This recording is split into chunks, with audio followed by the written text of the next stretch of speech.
Hello. Hi, Becca. How are you? I'm good. Is it Natalie or Nat Nat? Whichever one you feel comfortable with. Oh, okay. Well, I don't know. I don't know you well enough for a nickname, but you know what? You call yourself Nat Nat, so I like it. I like how it falls trippingly off the tongue, actually. The majority of people call me Nat Nat. My friend's Okay. son, about oh gosh, back in 2002, I believe it was. That's when he was born. Um, he couldn't say the L's, so he gave me the nickname Nat Nat. And Oh, and it's so, stuck. yeah, and I have a friend that's Natalie.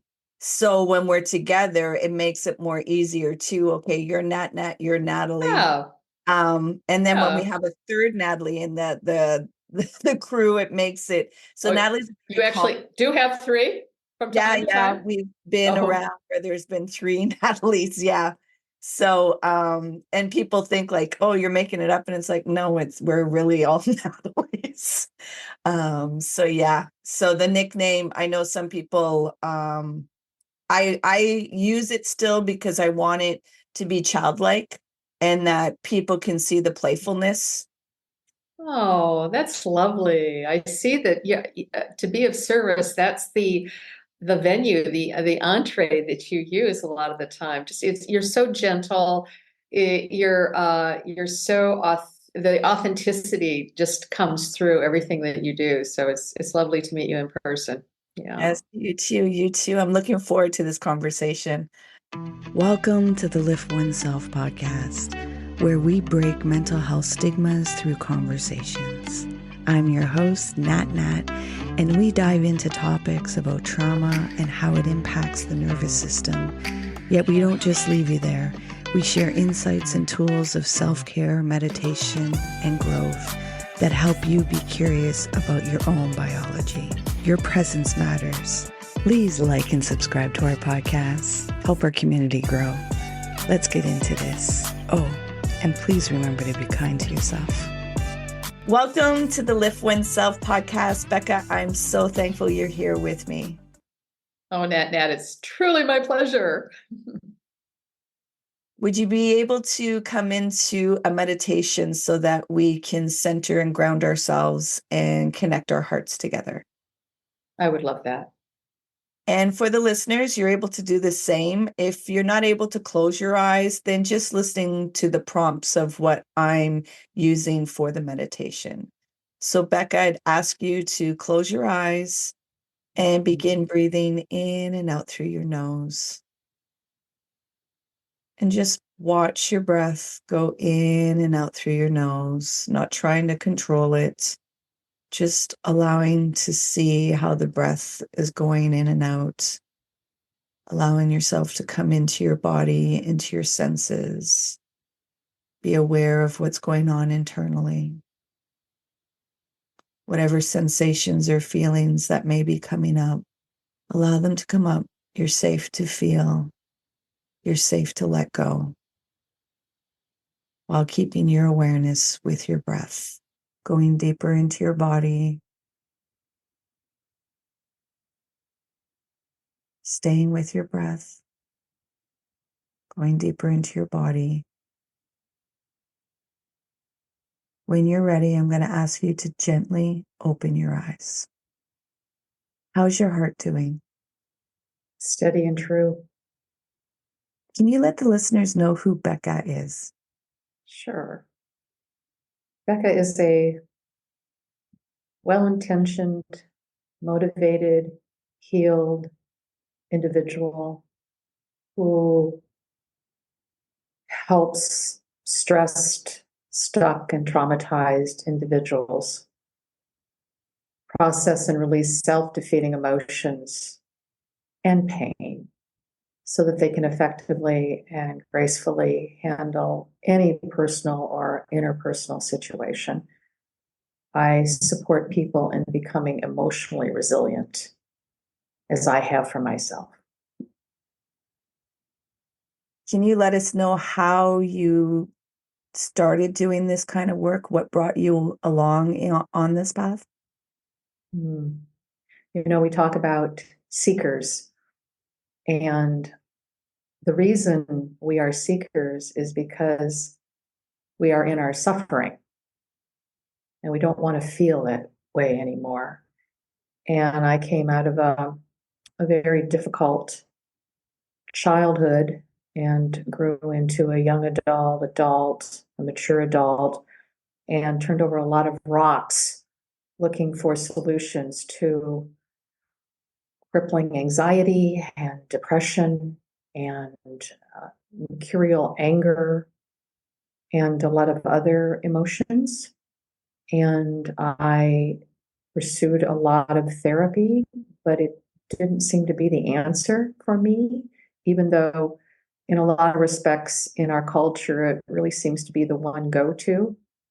And I also dived deep into new age modalities and therapies.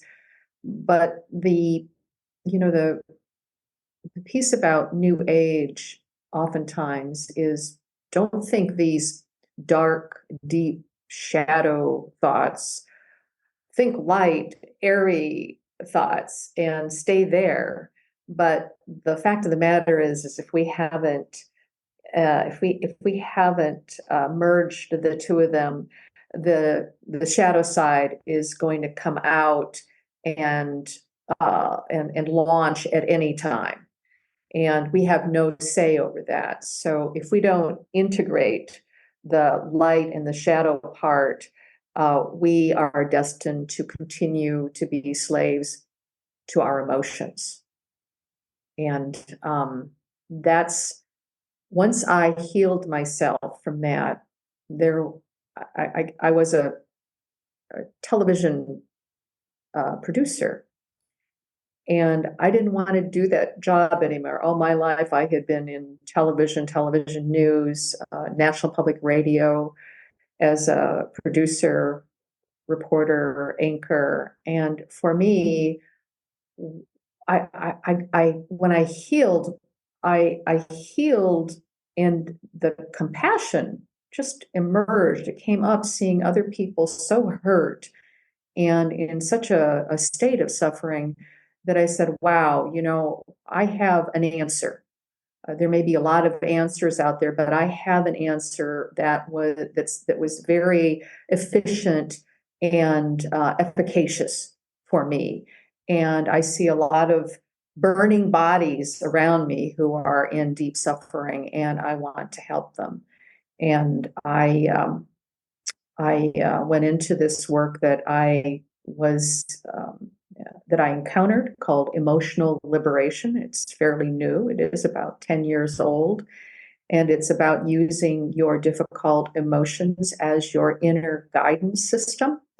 And so being able to be with your emotions and how to be with them and why you're with them and why they're there. So you learn to navigate what you're feeling and why you're feeling it so that you can understand that and process it and release it, letting it go. Yeah, beautifully said. Uh, there is this narrative of toxic positivity where it's everything's supposed to be positive. Just look at the good side. Just look at this. And it's like, well, if you only allow yourself to do a la carte with things, you're not going to feel the full spectrum. And to be human means to feel the full spectrum. And unfortunately, a lot in spirituality, new age, anger has such a bad rap where it's like anger is very healthy, and learn to befriend the anger to find out what it's trying to tell you. There's values, boundaries, something is being activated. And this is why there's this immense energy that's coming up that's trying to give you a message, but you're not willing to listen to it. And as you said, it hijacks your behavior, and it starts, you do certain actions that later on you have shame and guilt because you aren't willing to listen. You aren't willing to face the pain. You aren't willing to feel the feelings because there's a narrative of whatever indoctrination there may be that this is bad rather than, you know what, it's coming up. Let me engage with it. And it's very overwhelming at first. And that's why it's really beneficial to have someone there to help you regulate that nervous system and be able to, go inside your portal and find out, what does this mean? And what is it trying to tell me? Which I find, like you said, the Western modalities, they only go superficial. There's no depth of really understanding trauma, understanding the nervous system, and understanding what really emotions do internally. No, so well said, Nat Nat. Um, with therapy, with talk therapy, that's what we're doing. We're engaging with our mind. When I used to go to my therapy session, I would be driving and going, well, what am I going to talk about today? And the mind fools you. What we really need to do is and this is the work I do, is get the mind out of the way so that we can drop down into that deep inner knowing, that intuition, so that we can understand what we're feeling and why we're feeling it. And everything you said is true in regard to people going, well, I don't want to go there. But what I find in my work also is that there are a lot of people who do not know how to go there. So what I offer in my work is a connect the dots, and we start from the very beginning on getting to know your emotions, and that's where we feed the mind. Is the mind wants to know about these things? Okay, academically and intellectually, I understand. What we have is a palette of 7 difficult emotions, and anxiety and fear, anger, depression, grief and sadness. We have desire, which is neediness. And then, of course, the big ones, guilt and shame. Shame, of course, is that sense of unworthiness, and that I'm never good, I'm never deserving, I shouldn't even be here. I mean, that's how I was raised in a very pressure cooker childhood. And it was a lot of rejection. So I learned my lesson brilliantly. If I was rejected by those who were supposed to love and care give for me, then what was I worth? And that was what was sealed into me, that gee, if they said that, then that's a belief that I clung on to and just embodied, was that I would never be good enough. But and that's why I rose so high in television. I do believe on hindsight now, is because I felt so unworthy that I needed to try extra hard to get those goodies from other people, because I had no internal resources. So now that I look at it, in 2020 vision, right, is always great vision, is that I was just, even though I was very good at what I did, let there be no mistake. I love to write. I love to report. I really enjoyed all of that, and I am good at that. But the fact of the matter was that there was a great dimension of it where I like to be on air, so I could get from people, you're smart, you're a good writer, you're pretty, all of this, and it was because I didn't have anything here, so it was a really good go-to for me until it wasn't anymore. And once I moved through this work, 1 year, 2 years, 3 years, and then the creator and developer of it credentialed me as one of the first, or the first, emotional liberation, besides him, facilitators in the world. And that is when it became very clear to me why I had been doing that. I mean, aside from having a successful career, there was that piece when you tease it out, that I was just hungry for love. Yeah. I say a lot of people will understand the sense of wanting to belong, wanting to feel like you Yes. fit in, that you're a part of a tribe, because that rejection just makes you feel like you're ostracized. So anything that will give you a sense of belonging and, accolades and appreciation, attention, that is what we all crave as human beings. We want to feel seen, we want to feel validated and feel that we have a sense of worth. Yet when you really do your inner work, you recognize that's already your identity. You don't have to go seek it in your actions and in your doings and in your interactions. But it's this journey Yeah. to reconnect into that when you've experienced trauma, because there's a part that cuts you off and has you seeking outside rather than understanding what is already within you and really helping. And that's how I help my clients, is the journey coming back into the body, which feels very uncomfortable because they're not understanding the emotions. Like you said, they don't have verbiage. They're like, I don't know even how to articulate how I'm feeling. And like I explained to them, well, this is an emotion you've never allowed yourself to feel before. So of course it's foreign, it feels alien, and you don't have language. So have grace for yourself to go through this experience and be able to go through the tsunamis of what that really looks like, but begin surfing it and knowing that you Mm. have the capacity to be able to experience it. And uh, it's a privilege, to do this sacred work.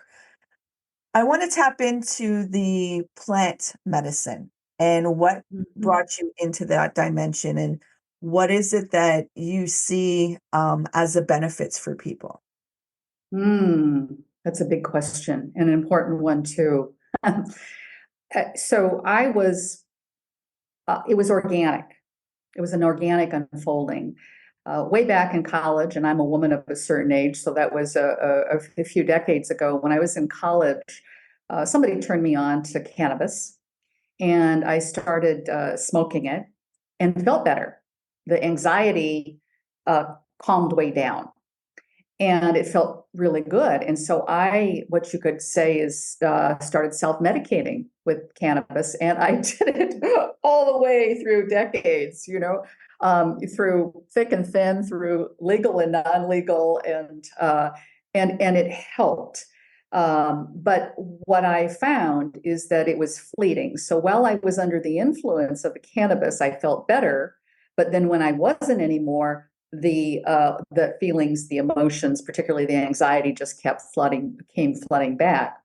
So fast forward to 2014, 10 years ago, and I encountered, and that's another story unto itself, but I encountered emotional liberation. And I started this work. It was I had an experience of it in a Kundalini yoga studio. I didn't know from Kundalini, and it was all kind of weird. But I thought, okay, I had nothing to lose. It was in a yoga. It was actually in a yoga studio that had a bunch of classes going on at any one time. And I said, I'm here for the hatha. And they said, well, I'm sorry, but that's a full class. I said, well, I'm here for the yin yoga then. I'm sorry, it's full. And the woman said, well, what about the Kundalini? It's like, oh, okay. So I went in there, and the teacher was teaching from a book called Emotional Liberation. And it was an hour and a half, and it was the most spectacular rush of energy moving through my body with all these, and it was sensational, and it was sensationally difficult, but something was moving, Nat, and that's what I wanted. It was like something is happening. And so when I got done, I felt so clean and so cleared that I said, oh my God, I want more of this. And so I looked into this book, and I was in Florida at the time, and the creator and developer of Emotional Liberation lived in LA. And I got a hold of him, and he was starting an online program with this. And I went into it, the year-long program. And there were about 12 people in the class. And through the course, and I told him about this, and he said, "Well, I don't do that sort of thing, but it's totally up to you." It's very open-minded about the cannabis, and I would take just a little bit when I did the practices, and whoa, there was just be this whoosh of energy. And I tracked myself along with the others in the online group. There were about 12 of us, and I saw that I was accelerating. I was accelerated in this work that I was doing. It was quite interesting. And so what I discovered right there and then was the spiritual dimension of cannabis. And so I was in Denver then at the time, and I started engaging. Now that I was a practitioner back in 2016, I started cannabis elevation ceremonies. So it was emotional liberation, and everybody would just the trick is to smoke or vape or whatever. People started taking edibles, but you have to be very careful because we're not that it's just a tool. And if you take too much or you get too stoned, then what happens is you just get you lose it, you numb yourself from the effects. And so when used very judiciously, cannabis can amplify the emotion or emotions that we want to bring up. And it's a beautiful combination of CBD and THC. I always recommend twice as much CBD as THC within this framework, because the CBD research shows is that it calms the fight or flight syndrome. And so to be able to, calm down and then amplify the emotion was just really magic. So you're stirring up the energy and you're calling it up in order to process it and let it go. So I did this, and I started teaching masterclass courses throughout COVID for about 3 years. Yeah. And my earbuds are coming out, and I started including microdosing psilocybin. Okay. So the cannabis was an option, but I was teaching people how to microdose also, and became somewhat of a specialist around microdosing psilocybin for this reason. And we're talking about energy medicine here. And we know about trauma. We know that trauma lodges in the tissues of our bodies, the nervous system. I mean, and of course, the question is how to get it out, right? But if you talk about our energy body, it holds the trauma also. It holds the trauma also. And I found that that shame was a huge piece for me, rejection. And it was deep. All the work I had done, there was still this layer that I couldn't quite get at. And so the microdosing psilocybin just kind of went in and grabbed that layer of trauma and pulled it up to let it go. And it was aha. So since then, I have included the microdosing, and I'm also, because over here in Portugal, I have been had so many requests for macro dosing that I have. In fact, I have a retreat in October of 2024 coming up where people can either choose microdosing or they can choose macro dose, 2 macrodose journeys. And they're all encased in the framework of emotional liberation. So I'm looking forward to that, and also doing that work with clients currently over here in Portugal. It's important work, and the results that are coming out from people doing a session or a ceremony with the plant medicine, and that it's rectified things. There's a conversation or dialogue that needs to be had, that how much is big pharma going to interrupt that, because there's no profit in people, selecting the plant medicine, getting the results that are lasting. Whereas if you're on a medication for the rest of your life, there's profit in that. And yet people aren't getting the healing and the tools needed to navigate their everyday life and their inner world. So thank you for facilitating these things for people so that they have that. Well, thank you. Thank you for the acknowledgement. And no question about big pharma. I'm trained as a clinical nutritionist. Also, I'm a registered dietitian. So I have been involved in nutrients and supplements for many, many years, since I was in my mid-30s, when I went back to school and studied nutrition. And so it has been, the natural supplement market versus big pharma, because there's lots of things you can do to rectify ailments with supplements as opposed to pharmaceuticals. And so there's always been that struggle. And this is just the latest one on the big pharma front. I'm going to bring you into a reflective question. I'm going to ask you to bring your awareness right now and bring it back to your 18-year-old self. And you have 3 words to tell your 18-year-old self to carry you along the journey to now. What would those 3 words be? And I want to speak in sentences, but 3 words is it's going to be all right is 4 words. It's fine. And why is that? Because at that age and earlier and older, I didn't know if it was going to be all right. I didn't know if life was worth living. And so, in the space and time continuum, we can, as you've just invited me to do, to reach back to our younger self and actually reach out to our older, wiser self as well and learn from that and be able to give advice to that. Mm-hmm. Yeah, it's all in the now. It's all in the present and understanding. Once you can harness your nervous system and really understand it, that it's a wild stallion and you don't tame wild stallions, you just learn how to ride them so that you can navigate the power of it. And I thank you for the work that you're doing. Where can the listeners find you? Sure. I think that, Nat, the easiest place to go is simply my website, which is my name, and my name is Becca Willams. So it's beccawilliams.org.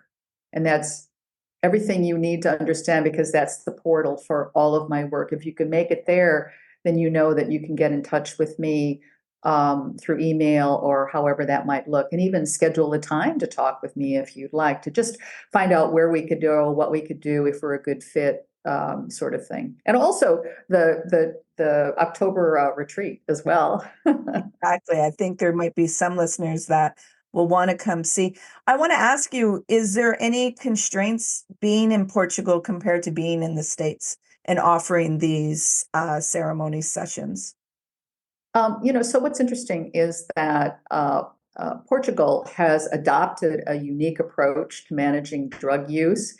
And it actually is a standout from the policies of many other countries. In 2001, Portugal decriminalized the possession and consumption of all drugs for personal use. And this means that individuals, found with the drugs for personal use, they say up to a 10-day supply. Try to figure that out.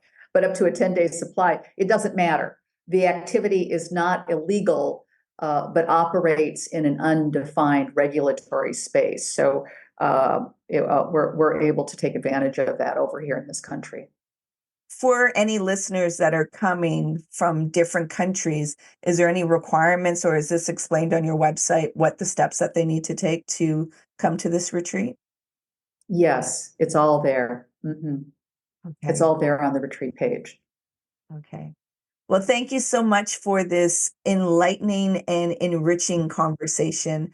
I thank you for the light and the alchemy that you've done. You've taken the impurities from your childhood and you've offered gold to other people and allowing them to have a space to come into that healing. So thank you for everything that you're doing, Becca. It's truly appreciated.